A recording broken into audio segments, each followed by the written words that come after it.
What's up guys, this is Nathan and I'm a Reviewer Guy, and I'm here to review the new Slipknot album, We Are Not Your Kind. This is the 6th album from the Iowa metal band.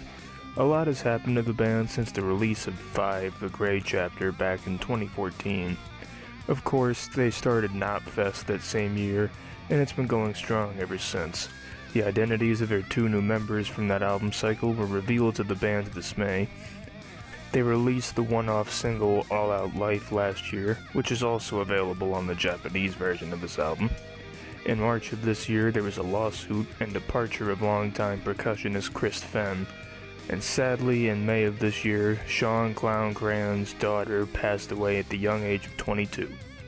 I'm sure that's not even everything that's happened to the band in the past 5 years, but as you can tell, they've been having a rough time with some good sprinkled in as well. However, that did not stop them from releasing this album. I've never been a huge Slipknot fan, but I do enjoy their music from time to time. I was very fond of their last album, but I don't really revisit a lot of songs from it. I'm also glad that All Out Life was just a one-off single, because I'm personally not too keen on that song, especially that spoken word part where Corey Taylor sounds like he's reading a Tumblr rant out loud.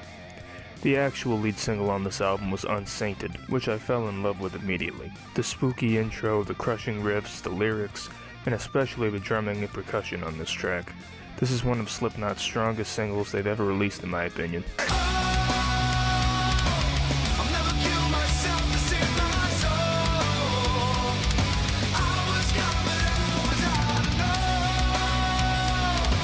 As a matter of fact, this is just a strong album overall. Slipknot do a lot of cool things on this disc, both things that we've come to expect from them, as well as implementing a couple new tricks.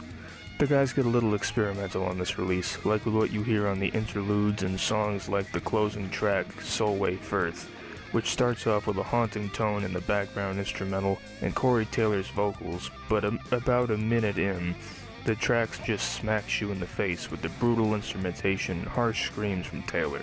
This track was a grower for me, but it's a fantastic heavy track.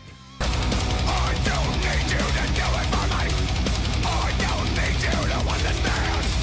I don't need you to hide it from me. Of course, in classic Slipknot fashion, there is plenty of heavy music on this record, like the aforementioned singles and some great riff-heavy tracks like Birth of the Cruel and Nero, Forte.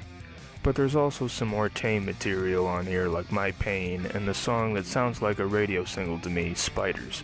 That doesn't mean I dislike the song though. As a matter of fact, I actually enjoy it. I like the vibe and lyrics of this track. I don't want to use the word catchy to describe it, but it is on the hookier side.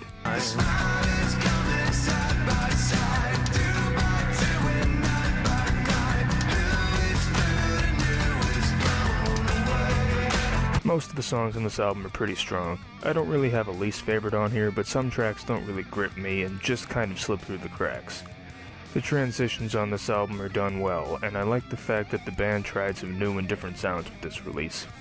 There is some overlap with the riffs throughout the album, and that does take away from the music a bit for me, but I'm still really liking what I'm hearing here.